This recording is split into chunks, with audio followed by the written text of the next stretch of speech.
RBSE education academy में आप सभी का स्वागत है। आज हम इस वीडियो के अंतर्गत दो टॉपिक का अध्ययन करेंगे जो संवाद सेतु के अंतर्गत चल रहे हैं। एक तो तीसरा साक्षात्कार लेने की कला और एक चौथा विविध क्षेत्रों में पत्रकारिता। अब देखो, हम बात करते हैं साक्षात्कार की। तो साक्षात्कार के लिए पहले मैं आपको ये समझाना चाहूँगी कि होता क्या है। तो साक्षात्कार क्या होता है कि एक व्यक्ति दूसरे व्यक्ति से आमने सामने संवाद करता है, जिसे क्या कहते हैं हम इंटरव्यू या भेंट वार्ता भी कहते हैं। अब मान लो हम और आप अध्ययन करेंगे कि साक्षात्कार किसे कहते हैं। तो इसके अंतर्गत क्या होता है कि किसी भी क्षेत्र में चर्चित या विशिष्ट उपलब्धि प्राप्त करने वाले व्यक्ति के संपूर्ण व्यक्तित्व एवं कृतित्व की जानकारी जिस विधि के द्वारा प्राप्त की जाती है उसे ही साक्षात्कार कहते हैं। मुद्रित माध्यम तथा रेडियो टीवी में प्रसारित होने वाली भेंट वार्ता को साक्षात्कार कहा जाता है। अब हम इस वीडियो के अंतर्गत साक्षात्कार से जुड़े जो महत्वपूर्ण प्रश्न हैं उनका अध्ययन करेंगे। उसके अंतर्गत मैंने लिया है पहला प्रश्न, साक्षात्कार कितने प्रकार के होते हैं। देखिए, साक्षात्कार दो तरह के होते हैं। प्रथम वे जो विभिन्न प्रतियोगी परीक्षाओं या नौकरियों के लिए होते हैं। द्वितीय वे साक्षात्कार जो रेडियो, टीवी या समाचार पत्रों के लिए रिपोर्टर या संपादक लोग लेते हैं। इन्हें माध्यमोपयोगी साक्षात्कार भी कहा जाता है। यानी कि इसमें यह बताया गया है कि साक्षात्कार लेने की कला के अंतर्गत साक्षात्कार जो है वो दो तरह के होते हैं। एक तो प्रतियोगी परीक्षाओं के लिए जाते हैं और दूसरे रेडियो, टीवी या समाचार पत्रों के लिए रिपोर्टर लेते हैं। दूसरा प्रश्न देखिए, साक्षात्कार क्या है अथवा साक्षात्कार से आप क्या समझते हैं, स्पष्ट कीजिए। जैसा कि मैंने अपने प्रश्न को स्टार्ट करने से पूर्व आप लोगों को बताया था कि साक्षात्कार होता क्या है, उसी से संबंधित ये प्रश्न है और लगभग वही इसका उत्तर है। तो हम देखते हैं। साक्षात्कार उस भेंट वार्ता को कहा जाता है जिसमें संवाददाता या लेखक किसी विशिष्ट व्यक्ति से सवाल जवाब के आधार पर सामग्री एकत्र करता है ताकि उसे समाचार पत्र में प्रकाशित या टेलीविज़न पर प्रसारित किया जा सके।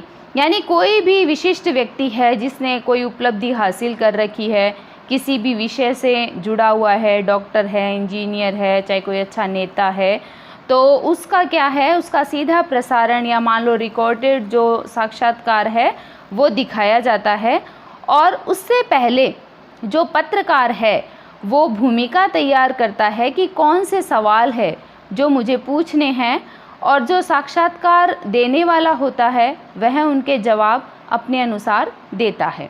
आगे देखिए, साक्षात्कार का सीधा आशय साक्षात कराना या साक्षात करना होता है। इसमें किसी भी क्षेत्र के चर्चित विशेष व्यक्ति के संपूर्ण व्यक्तित्व एवं कृतित्व की जानकारी प्राप्त की जाती है तथा उसे विश्वसनीयता के साथ प्रिंट एवं इलेक्ट्रॉनिक मीडिया पर प्रसारित किया जाता है। साक्षात्कार को भेंट वार्ता, बातचीत, इंटरव्यू, परिचर्चा भेंट भी कहा जाता है। यानी साक्षात्कार के ये अन्य नाम भी हैं, कोई भी नाम आ जाए उत्तर सबका यही होगा। फिर देखो, तीसरा प्रश्न है, एक अच्छे साक्षात्कारकर्ता के गुणों पर प्रकाश डालिए। यानी जो साक्षात्कार लेने वाला व्यक्ति होता है उसे कैसे तैयारी करनी पड़ती है साक्षात्कार लेने से पहले, और उसमें कौन से गुण होने चाहिए, इस बात को इस प्रश्न में बताया गया है। एक अच्छे साक्षात्कार में विनय, संवेदनशीलता, धैर्य, कूटनीति, यानी जो साक्षात्कार लेने वाला है उनमें इन गुणों का समावेश होना चाहिए। वो है विनय, संवेदनशीलता, धैर्य, कूटनीति, साहस, वाक्पटुता, मनोविज्ञान का ज्ञान व व्यवहार कुशलता होनी चाहिए। वह जिस विषय पर साक्षात्कार लेने जा रहा है उसकी गहरी समझ उसमें होनी चाहिए। तभी वह साक्षात्कारदाता से विषयानुरूप प्रश्न पूछकर उपयोगी जानकारी संकलित कर पाएगा। साक्षात्कार में जीवंतता बनाए रखने के लिए कर्ता में बौद्धिक कुशलता व प्रत्युत्पन्नमति यानी प्रश्नों का तत्काल उत्तर देने की जो कला है वो होनी आवश्यक है। साथ ही उसे यह ध्यान रखना चाहिए कि साक्षात्कार विषयेतर न हो, यानी विषय से हटकर न हो। जो विषय आपने लिया है उसी से संबंधित सारे प्रश्न हो। उसे दाता के विषय में पूरी जानकारी होना भी आवश्यक है। यानी आप जिसका इंटरव्यू ले रहे हैं, जिससे साक्षात्कार कर रहे हैं, आपको उसकी पूरी जानकारी होनी चाहिए, तभी आप उसका सही ढंग से इंटरव्यू ले सकते हैं। अगला प्रश्न देखिए, साक्षात्कार का प्रमुख आधार संवाद है, कथन को स्पष्ट कीजिए। तो साक्षात्कार किसी व्यक्ति से रूबरू होकर किसी विषय पर बातचीत को कहा जाता है। रूबरू मतलब आमने सामने। बातचीत का आधार संवाद होता है, क्योंकि बिना संवाद के तो बातचीत संभव ही नहीं है। यदि संवाद न हो, परस्पर सवाल जवाब न हो, तो उसे साक्षात्कार नहीं कहा जा सकता है। साक्षात्कार के दौरान साक्षात्कारकर्ता दाता से संवाद स्थापित कर विषय विशेष पर उसके विचारों से अवगत होता है और उन्हीं विचारों को जन सामान्य के सामने रखता है। संवाद जितने प्रभावी होंगे, साक्षात्कार भी उतना ही प्रभावपूर्ण होगा। इसलिए संवाद को साक्षात्कार का प्रमुख आधार कहा जाता है।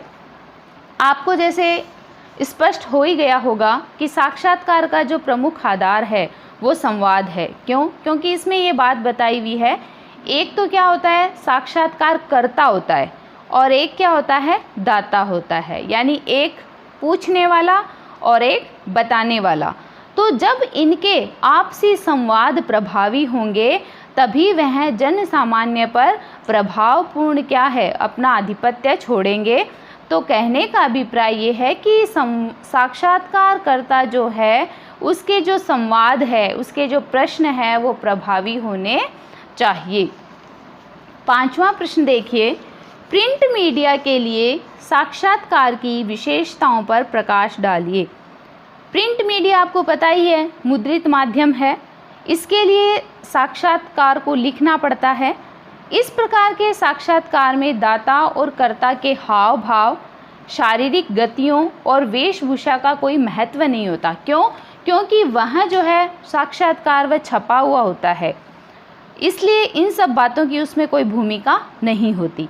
साक्षात्कार तुरंत पाठकों तक नहीं पहुंचता, मुद्रित करने से पूर्व उसे संपादित किया जाता है।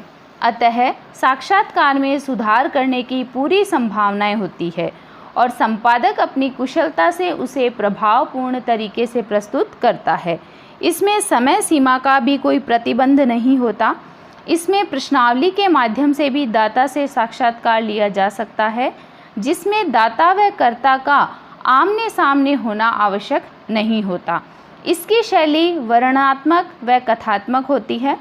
साक्षात्कार के आरंभ व समापन पर अभिवादन की आवश्यकता नहीं होती। यानी इसके अंतर्गत ये बताया है कि प्रिंट मीडिया के लिए जब साक्षात्कार होता है तो आपने कपड़े किस प्रकार के पहन रखे हैं, शारीरिक गति आपने क्या की है, आपके हाव भाव कैसे हैं, इन सब बातों का कोई महत्व नहीं होता। इस बात का महत्व होता है कि आपसे प्रश्न कैसे पूछे गए हैं और आपने जवाब कैसे दिया है। यदि उसमें भी कोई गलती होती है तो जो साक्षात्कार लेने वाला होता है वो अपने अनुसार उसे प्रभावपूर्ण तरीके से छाप सकता है। आगे वाला देखिए, भारत में साक्षात्कार का प्राचीन रूप क्या रहा है, उदाहरण देकर स्पष्ट कीजिए। 6वां प्रश्न है, तो भारत में संवाद को साक्षात्कार का प्राचीन रूप माना जाता है। इसके अंतर्गत देखिए, नचिकेता यम संवाद, मरणासन्न रावण का लक्ष्मण संवाद, भीष्म युधिष्ठिर संवाद, कृष्ण अर्जुन संवाद, भरत आत्रेय संवाद, गार्गी याज्ञवल्क्य संवाद, गौतम सत्यकाम संवाद आदि साक्षात्कार के प्राचीन रूप माने जाते हैं। यानी पुरातन समय में भी साक्षात्कार लेने की जो कला है वो चलती थी और ये सब उसके उदाहरण हैं। अब इसका 7वां प्रश्न देखिए, रेडियो व टीवी माध्यमों के साक्षात्कारों में मुख्य अंतर बताइए। यानी रेडियो व टीवी के लिए जो साक्षात्कार लिखे जाते हैं उनमें अंतर क्या है। रेडियो केवल श्रव्य माध्यम है, इसमें साक्षात्कारकर्ता तथा दाता की सिर्फ बातचीत ही सुनाई देती है, क्योंकि रेडियो में दिखाई नहीं देता है इसलिए सुनाई देता है, तो इन दोनों की बातचीत सुनाई देती है। जबकि टीवी में साक्षात्कार को सुन सकते हैं, देख सकते हैं तथा कर्ता एवं दाता दोनों दर्शकों के सामने रहे हैं। उनके चेहरों के हाव भाव, शारीरिक गतियों एवं भावाभिव्यक्ति दर्शकों को स्पष्ट दिखाई देती है। श्रव्य दृश्य माध्यम होने से टीवी के जो साक्षात्कार में कर्ता व दाता को सावधानियां रखनी पड़ती है। यानी इन दोनों में प्रमुख अंतर यही है कि रेडियो के अंतर्गत आप दिखाई नहीं देते हो, ना तो कर्ता दिखाई देता है और ना दाता दिखाई देता है, तो सिर्फ बातचीत सुनाई देती है। लेकिन टीवी के अंतर्गत आप दिखाई भी देते हो और आप सुनाई भी देते हो, तो आपको अपने हाव भाव, शारीरिक गतिविधि, आपके बोलने का जो तरीका है, आपके हाव भाव जो हैं, आपने किस प्रकार अपने भावों की अभिव्यक्ति की है, ये सारी सावधानियां जो है वो लेने वाले साक्षात्कारकर्ता को और देने वाले इन दोनों को रखनी चाहिए। इस शीर्षक का जो अंतिम प्रश्न है महत्वपूर्ण, वह देखिए, साक्षात्कार की तैयारी किस तरह करनी चाहिए। तो इसमें है, परंपरागत रूप से साक्षात्कार को मौखिक व लिखित 2 श्रेणियों में रखा जा सकता है। मौखिक साक्षात्कार के लिए संबंधित व्यक्ति से समय लेकर उससे बातचीत कर साक्षात्कार तैयार किया जाता है। अत्यावश्यक होने पर आकस्मिक रूप से बातचीत करके भी मौखिक साक्षात्कार तैयार किया जा सकता है। लिखित साक्षात्कार के लिए पत्राचार का उपयोग किया जाता है। अब इलेक्ट्रॉनिक माध्यमों का तीव्र विकास होने से ईमेल या सोशल साइट्स के द्वारा यह कार्य किया जाता है। जिसका इंटरव्यू करना है उसके संबंध में जितनी भी सूचनाएं उपलब्ध हो उनका अध्ययन कर लेना चाहिए। सूचनाएं व जानकारियां किताबों, पत्रिकाओं व इंटरनेट पर आसानी से मिल सकती है।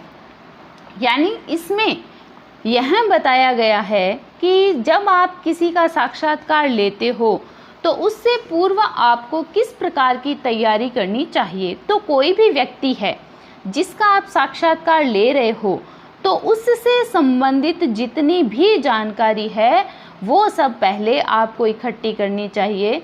चाहे आम लोगों से मिलकर करें, किताबों से करें, पत्र पत्रिकाओं से करें या इंटरनेट के माध्यम से करें, क्योंकि इन सब माध्यमों से जब आप जानकारी इकट्ठा करोगे तो आप उस व्यक्ति से जुड़ जाओगे और जब आप उससे यहाँ प्रश्न पूछोगे इससे संबंधित, तो आपको जो प्रश्नों के उत्तर है वह भी प्रभावी तरीके से मिलेंगे।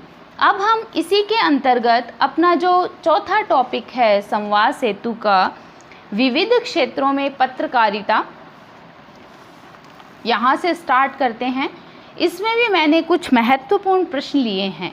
आपको पता ही है कि पत्रकारिता जो है वो एक गुण है, यानी हर कोई व्यक्ति जो है वो पत्रकार नहीं हो सकता। पत्रकार बनने के लिए या पत्रकारिता करने के लिए मनुष्य के अंतर्गत कुछ ऐसे गुण होने चाहिए जिसके अभिभूत होकर वह क्या करे, अपनी पत्रकारिता प्रारंभ करे। तो पत्रकारिता जो होती है वो अनेक विषयों पर आधारित होती है, जैसे खेल है, विज्ञान है, फिल्म है, अपराध है या अदालत है, कोई वाणिज्यिक पत्रकारिता है जो वाणिज्य से जुड़ी हुई है। तो आज हम इन प्रश्नों के माध्यम से अध्ययन करेंगे विविध क्षेत्रों में पत्रकारिता। इसमें एक पहला प्रश्न देखिए, खेल पत्रकारिता पर एक टिप्पणी लिखिए। यानी इसमें एक प्रश्न में यह पूछा गया है कि खेल पत्रकारिता क्या होती है, किस प्रकार लिखी जाती है, इसमें रिपोर्ट करने वाले को क्या क्या ध्यान रखना चाहिए। तो हम स्टार्ट करते हैं, ध्यान दीजिएगा। आधुनिक युग में खेलों के प्रति बढ़ती रुचि ने खेल समाचारों को पत्रकारिता का महत्वपूर्ण हिस्सा बना दिया है। यानी आज हम पाठक वर्ग हैं और सब लोग क्या है, समाचार पत्र पढ़ते हैं, न्यूज़पेपर पढ़ते हैं, तो उसके अंतर्गत एक अलग ही पृष्ठ आता है और उस पर लिखा हुआ आता है खेल समाचार। पाठकों की जानकारी के लिए समाचार पत्रों में कुछ पृष्ठ खेल समाचारों के लिए नियत होते हैं। खेल समाचारों की रिपोर्टिंग करने में अनुभव और तकनीकी बातों की ज़रूरत होती है। प्रत्येक खेल के अलग अलग नियम हैं, उनके अलग अलग संगठन हैं तथा उनके नियम अंतर्राष्ट्रीय स्तर पर बदलते रहते हैं। इन सब की जानकारी खेल रिपोर्टर को होनी चाहिए। रिपोर्टिंग पूर्णतः निष्पक्ष रूप से की जानी चाहिए। खेल पत्रकार पूर्णकालिक या स्वतंत्र हो सकते हैं। खेल पत्रकार में अनेक गुणों एवं विशेषताओं की अपेक्षा की जाती है। देखो, पत्रकारिता चाहे कोई भी हो, मनुष्य के अंतर्गत उसके गुण होने चाहिए। यानी जो भी बात आप लिख रहे हैं उससे संबंधित जो नियम है उन बातों का ध्यान रखना चाहिए और उसके अनुसार ही पत्रकारिता करनी चाहिए। यानी निष्पक्ष होनी चाहिए, पक्षपात नहीं होना चाहिए। दूसरा प्रश्न देखिए, अच्छे खेल पत्रकार में किन गुणों की अपेक्षा की जाती है? तो इसमें है, पहला है सूक्ष्म व खोजपूर्ण दृष्टि। दूसरा है खेलों के नियमों की संपूर्ण जानकारी। तीसरा भाषा का समुचित ज्ञान। चौथा खेलों की तकनीकी शब्दावली का ज्ञान। पांचवा सच्चाई प्रकट करने का साहस। छठा तकनीकी शब्दावली को पाठकों की भाषा में प्रस्तुत करने का कौशल।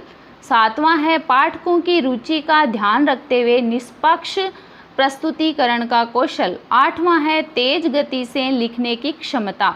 इन सब गुणों के साथ साथ उसमें विशेषज्ञता एवं सजगता का होना भी आवश्यक है। यानी इसके अंतर्गत ये स्पष्ट किया है कि जो भी पत्रकार है, तो मान लो कोई खेल पत्रकारिता कर रहा है तो उसके अंतर्गत जिज्ञासु प्रवृत्ति भी होनी चाहिए, खेल के नियमों का ज्ञान होना चाहिए, भाषा इस प्रकार की होनी चाहिए कि पाठकों के समझ में आ जाए और उन खेल में जो तकनीकी शब्दों का प्रयोग है उसको सामान्य भाषा में प्रकट करना चाहिए और वह उसका विशेषज्ञ होना चाहिए, तभी वह अच्छे से पत्रकारिता के अंतर्गत अपना विशिष्ट प्रभाव जो है वो छोड़ सकता है।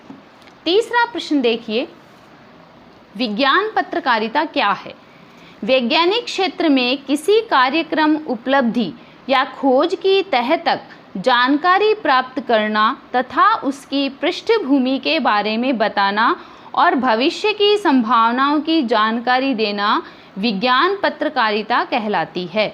इसमें विज्ञान से संबंधित समस्त तकनीकी पक्षों की जानकारी समाचार माध्यम से की जाती है। यानी जो विज्ञान पत्रकारिता करता है उसे उसका जो वैज्ञानिक अध्ययन है कि उसकी क्या कार्यक्रम है, क्या उपलब्धि है, क्या उसकी खोज है, किस प्रकार वह आगे बढ़ेगा, इन सब बातों की जो जानकारी है वो उस व्यक्ति को होनी चाहिए। फिर है विज्ञान पत्रकारिता करते समय किन बातों का ध्यान रखना आवश्यक होता है? तो इसके अंतर्गत ये बताया गया है कि विज्ञान पत्रकारिता के लिए उपलब्ध सामग्री जटिल होती है, जिसकी समझ संबंधित पाठक को ही हो पाती है। इस सामग्री को आम जन तक ग्राह्य बनाने के लिए भाषा को सरल, सहज रखा जाना चाहिए।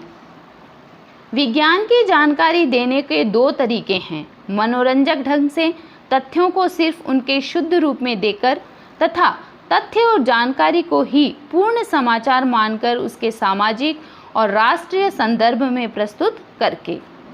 यानी इसके अंतर्गत ये बताया गया है कि जब आप विज्ञान पत्रकारिता कर रहे हैं तो विज्ञान में अनेक ऐसी कठिन जो विषय होते हैं वो किसी पाठक को समझ में नहीं आते, यानी आम जो पाठक है उसको समझ में नहीं आते। इसलिए जो विज्ञान पत्रकारिता करने वाला व्यक्ति है, रिपोर्टर है, उसको इस तरीके से प्रस्तुत करे सरल और सहज भाषा में, ताकि आम जन को भी वह बात समझ में आ जाए। अब देखिए, पांचवा प्रश्न है, फिल्म पत्रकारिता किसे कहते हैं? अब आपको नाम से ही पता चल गया होगा कि फिल्म पत्रकारिता क्या होती है, कि फिल्म जगत से जुड़ी ही कोई चीज़ होती होगी, कोई विषय होता होगा, तो हम पढ़ते हैं। फिल्म पत्रकारिता उसे कहते हैं जिसमें फिल्म जगत की संपूर्ण जानकारी विवरण विश्लेषण के साथ प्रस्तुत की जाती है। फिल्म की पटकथा, उसके संवाद, उसकी संवेदना, पात्रों का प्रदर्शन, समाज पर उसका प्रभाव, सामयिक संदेश, फिल्म की शूटिंग एवं विविध शॉट, उसकी कलात्मक पृष्ठभूमि, संगीत आदि समस्त पक्षों की जानकारी प्रस्तुत करना फिल्म पत्रकारिता कहलाती है। इसी में फिल्मों की समीक्षा की जाती है कि ये सही है, समाज से जुड़ी हुई है या नहीं है। फिर में फिल्म उद्योग से जुड़े व्यक्ति यथा निर्माता, निर्देशक, अभिनेता, अभिनेत्रियां आदि के जीवन व कृतित्व से संबंधित समाचार भी फिल्म पत्रकारिता की श्रेणी में ही आते हैं। यानी फिल्म पत्रकारिता के अंतर्गत फिल्म से जुड़ी हुई जितनी भी बातें हैं उनके साथ साथ उसमें जो काम करने वाले व्यक्ति हैं उससे जुड़ी हुई बातें भी आती है। छठा प्रश्न देखिए, अपराध समाचार किसे कहते हैं? कानून का उल्लंघन करना या कानून के विरुद्ध कार्य करना अपराध की श्रेणी में आता है। समाज में प्रतिदिन इस प्रकार की घटनाएं घटित होती रहती है, जैसे चोरी, हत्या, मारपीट, धोखाधड़ी, बलात्कार, गबन, भ्रष्टाचार, राज्य कार्य में बाधा डालना आदि ये सभी अपराध हैं। इनसे संबंधित समाचार अपराध समाचार कहे जाते हैं। यानी जो अपराध करता है, जो कानून का उल्लंघन करता है, जो कानून के विरुद्ध कार्य करता है, वह अपराध की श्रेणी में आता है। फिर है अदालती समाचार किसे कहते हैं? तो इसका उत्तर देखिए, सामान्यतः किसी व्यक्ति के द्वारा कानून का उल्लंघन किए जाने पर अदालत द्वारा तदनुरूप यानी उसी के अनुरूप कार्रवाई की जाती है। इस कार्रवाई से संबंधित समाचार अदालती समाचार कहलाते हैं। किसी अपराधी को पुलिस द्वारा गिरफ्तार किए जाने और उसे अदालत में प्रस्तुत करने के बाद दिए गए फैसले के समाचारों को अदालती समाचारों की श्रेणी में रखा जाता है। अदालत में वकीलों की बहस, उनके द्वारा प्रस्तुत किए गए तर्क, न्यायाधीश द्वारा दिया गया निर्णय आदि समाचारों को अदालती समाचार कहते हैं। यानी कोई व्यक्ति अपराध करता है तो उस अपराधी को सज़ा कहाँ मिलती है? अदालत में। तो अदालत के अंतर्गत उसको कब लिया गया, कब ले जाया गया, अदालत में क्या फैसला सुनाया गया, किस प्रकार सुनाया गया, उस पर कैसे बहस चली, कौन से तर्क आए, ये सारी बातें जो है वो अदालती समाचार के अंतर्गत आती है। फिर देखिए 8वां प्रश्न है, अपराध समाचारों के लेखन में किन बातों का ध्यान रखना चाहिए? यानी जो रिपोर्टर है, जो रिपोर्टिंग करता है, जब वह अपराध समाचारों के बारे में लिखता है तो उससे पहले उसे किन बातों का ध्यान रखना आवश्यक है? तो ध्यानपूर्वक सुनिएगा। अपराध समाचारों के लेखन में प्रामाणिकता का विशेष ध्यान रखने की आवश्यकता है। अतः समाचार लेखन से पूर्व उनकी पुष्टि कर लेना आवश्यक होता है। इसके लिए पुलिस, अदालत तथा कानून की प्रक्रिया की जानकारी रखकर घटना के संबंध में 6 ककारों के आधार पर समाचार लिखना चाहिए। अपराध की पूरी छानबीन करनी चाहिए और आरोप सिद्ध हुए बिना किसी को भी अपराधी मानकर समाचार नहीं लिखना चाहिए। फिर अंतिम प्रश्न है, वाणिज्यिक पत्रकारिता में किन विषयों का समायोजन होता है? वाणिज्यिक पत्रकारिता, जैसे इसके नाम से ही पता चलता है, वाणिज्य से जुड़ी हुई। वाणिज्यिक पत्रकारिता में उद्योग, व्यवसाय से जुड़े विषयों, आयात निर्यात की स्थितियों, वित्तीय नीतियों तथा विभिन्न कंपनियों की वार्षिक प्रगति के विश्लेषण, विवरण आदि के समाचार समायोजित रहते हैं। इसमें बाजार भाव, उतार चढ़ाव तथा मुद्रा लेन देन के साथ ही राजस्व प्राप्ति एवं प्रत्यक्ष कर लाभ आदि विषयों के विस्तृत समाचार दिए जाते हैं। इसके अतिरिक्त आर्थिक समीक्षा, वित्तीय नीतियों की समीक्षा, वार्षिक प्रगति का विश्लेषण भी वाणिज्यिक पत्रकारिता के विषयांतर्गत आता है।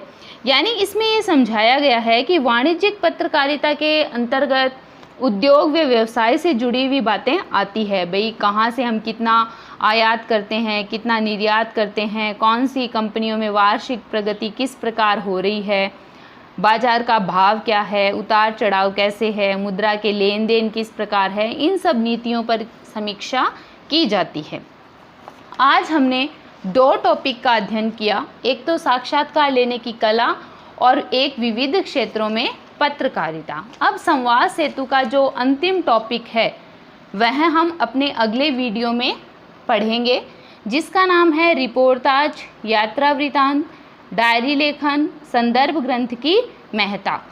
मैंने अपने तरफ से पूरा प्रयास किया है आप लोगों को समझाने का, और आप इसको ध्यानपूर्वक पढ़िएगा, क्योंकि परीक्षा की दृष्टि से ये जो प्रश्न है वो अत्यंत महत्वपूर्ण है। कल हम अपने वीडियो के साथ फिर मिलेंगे, तब तक के लिए धन्यवाद।